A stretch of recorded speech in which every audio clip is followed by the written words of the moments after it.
अजन्मे बच्चे को संपत्ति का अंतरण, क्या किसी अजन्मे बच्चे को प्रॉपर्टी ट्रांसफ़र किया जा सकता है? नमस्कार, मेरा नाम है प्रकाश रंजन और आज हम लोग बात करने वाले हैं कि क्या किसी अजन्मे बच्चे को संपत्ति का अंतरण हस्तांतरण किया जा सकता है। सबसे पहले हम लोग बात करेंगे संपत्ति अंतरण अधिनियम 1882 ट्रांसफ़र ऑफ प्रॉपर्टी एक्ट, जिसमें कि सेक्शन 5 में कहा गया है कि कोई भी हस्तांतरण जो हम लोग एक व्यक्ति से दूसरे व्यक्ति को ट्रांसफ़र करते हैं तो एक जीवित व्यक्ति दूसरे जीवित व्यक्ति को ट्रांसफ़र कर सकता है। लेकिन सेक्शन 13 की अगर हम लोग बात करें इसी अधिनियम में तो यह सेक्शन 5 का अपवाद है। अर्थात यहाँ पर एक जीवित व्यक्ति दूसरे जीवित व्यक्ति को ट्रांसफ़र कर रहा है, लेकिन सेक्शन 13 में अजन्मे बच्चे की बात हो रही है। अजन्मे बच्चे जो कि अभी तक जन्म नहीं लिया है। अजन्मे बच्चे भी दो प्रकार के हो सकते हैं। एक मतलब उसका जो अगर हम तरीका समझने का कोशिश करें, एक जो अभी तक गर्भ में नहीं आया है, भविष्य में आएगा, या गर्भ में आ गया है लेकिन पूर्ण रूप से, जैसे कि हम लोग साइंस के दृष्टिकोण से बात करें तो 6 महीना के बाद बच्चा रूप ले लेता है, तो उससे पहले का अवस्था को हम लोग अजन्मे के रूप में बात कर रहे हैं। कैसे करेंगे? इसके लिए प्रॉपर्टी जो भी ट्रांसफ़र कर रहे हैं, क्योंकि वो अजन्मे बच्चे को ट्रांसफ़र कर रहे हैं, इसलिए उन्हें एक मध्य में एक ट्रस्ट की एक व्यक्ति की आवश्यकता होगी। क्योंकि इस सेक्शन में हम प्रॉपर्टी को एक जीवित व्यक्ति से दूसरे जीवित व्यक्ति तक देते हैं, लेकिन अजन्मे तो है लेकिन उनका हित इसमें छिपा हुआ है। तो हम लोग क्या करते हैं कि जिनके पास प्रॉपर्टी है, मतलब जो अंतरण करता है, वो क्या करेंगे कि मध्यकर्ता को संपत्ति अंतरण करेंगे अजन्मे बच्चे के लिए, जब तक कि वो बच्चा जन्म नहीं ले लेता है। कुछ शर्तें इसमें शामिल होगी। एक तो उसका हित, मध्यवर्ती जो व्यक्ति शामिल है वो ट्रस्ट हो सकता है, व्यक्ति भी हो सकता है, बड़ा पुत्र हो सकता है।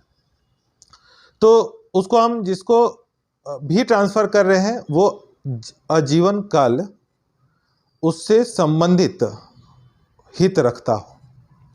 अगर हम किसी दूसरे व्यक्ति को अगर ऐसा करते हैं तो उसका जीवन काल में हित इसमें छिपा हुआ नहीं होगा, उसका व्यक्तिगत हित छिपा हुआ होगा, लेकिन अजन्मे बच्चे का हित उसमें छिपा हुआ निहित नहीं होगा। दूसरा, जिस भी बच्चे के लिए हम संपत्ति का अंतरण कर रहे हैं मध्यवर्ती व्यक्ति को, तो जो मध्य में व्यक्ति है उसके जीवन काल में ही उस बच्चे का जन्म हो जाना चाहिए। अगर उस बच्चे के जन्म से पहले, जो बच्चा अजन्मा जिसके लिए हम लोग बात कर रहे हैं, उसके जन्म से पहले अगर मध्य वाला व्यक्ति या ट्रस्ट समाप्त हो जाता, मर जाता, अगर मध्य का कोई व्यक्ति है वो मर जाता है तो यह शून्य हो जाएगा। इसलिए यह जरूरी है कि जो अजन्मा बच्चा है उसके जीवन काल में ही उसका जन्म हो जाए, और जो अजन्मा बच्चा है उसका भी हित इसमें निहित हो, ये भी शर्त होता है। क्या जो मध्यवर्ती व्यक्ति है क्या उसको बेच सकता है, लीज कर सकता है, मॉर्गेज कर सकता है? जी नहीं कर सकता है। उसे बेचने का, लीज करने का, मॉर्गेज करने का, बंधक रखने का कोई भी अधिकार नहीं होता है। यह अधिकार उस बच्चे को है। जब वो बच्चा जन्म ले लेगा उसके बाद वो बच्चा को ट्रांसफ़र कर देगा, और ट्रांसफ़र करने के बाद वो बच्चा उसको बेच सकता है, उसको लीज कर सकता है, उसको बंधक बना सकता है।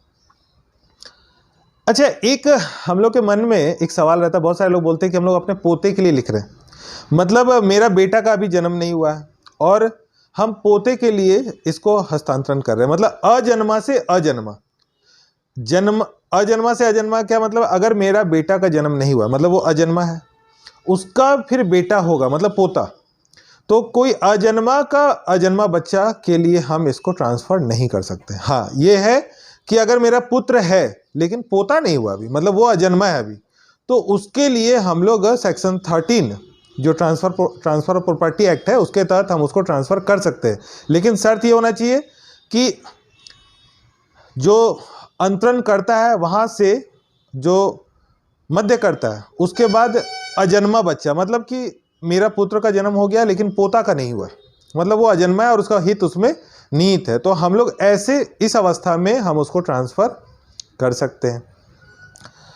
अगर मान लेते हैं कि अगर हम किसी अजन्मा बच्चा के लिए ट्रांसफ़र कर रहे हैं लेकिन उसका जन्म नहीं होता है।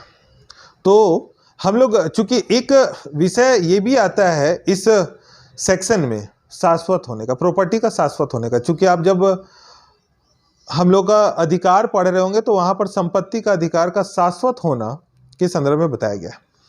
मतलब ट्रांसफरेबल प्रॉपर्टी, एक संपत्ति ट्रांसफरेबल होता है, मतलब हमेशा कभी भी अनिश्चित काल के लिए वो मेरे पास नहीं रह सकता। जैसे कि हमारे जीवन काल में वो संपत्ति मेरा है, लेकिन मेरे बाद किसी और का है, मेरे पुत्र का हो सकता है, जिसको हम बेचें उसका हो सकता है, मॉर्गेज वाले को अगर हम संपत्ति का भुगतान नहीं किए तो उनका हो सकता है। मतलब शाश्वत है, हमेशा ये परिवर्तनशील है, मतलब ट्रांसफरेबल है। तो कभी भी ऐसा नहीं होगा कि वो शाश्वत का मतलब विरोध करे, संपत्ति का हस्तांतरण होना ही चाहिए, और अगर ऐसा नहीं हो रहा है तो वो भी शून्य हो जाएगा। तो अगर आपके मन में इस तरह का कोई सवाल है कि क्या अजन्मे बच्चे को हम ट्रांसफ़र कर सकते हैं, तो उसके लिए बस यही अवस्था है कि एक जीवित व्यक्ति अपने जीवन काल में एक मध्यवर्ती व्यक्ति को बीच में ट्रस्टी के रूप में या जो है उसका अंडरटेकिंग के रूप में उसको हम दे सकते हैं, और उसके बाद वो अजन्मे बच्चे को वहाँ से प्राप्त होगा। अच्छा, एक क्वेश्चन और आता है कि क्या एक व्यक्ति किसी मृत व्यक्ति के और फिर उसके पुत्र को दे सकते हैं? मतलब मान लेते हैं कि कोई जिसको हम लिखने जा रहे हैं, मध्यवर्ती बना रहे हैं, वो मृत है और उसका अभी अजन्मा बच्चा है, मतलब अभी उसका बच्चा होने वाला है, तो क्या हम ऐसा कर सकते हैं? नहीं कर सकते, क्योंकि यह जरूरी होगा कि एक जीवित व्यक्ति जो मध्यवर्ती व्यक्ति होगा उसका भी जीवित होना जरूरी है, और उसके बाद अजन्मे बच्चा जो भविष्य में जन्म लेने वाला है वहाँ तक जाना चाहिए। अगर उसका जन्म से पहले मध्यवर्ती डेथ हो जाए या जन्म वाला नहीं हो पाए तो भी वो सुनने की अवस्था में आ जाएगा। तो अगर आपका कोई भी सवाल है तो आप कमेंट बॉक्स पे जाकर सवाल पूछ सकते हैं। वीडियो आपकी जानकारी के लिए बनाया जा रहा है, इसलिए आप सभी से निवेदन है इसे लाइक और सब्सक्राइब जरूर करें। बहुत बहुत धन्यवाद।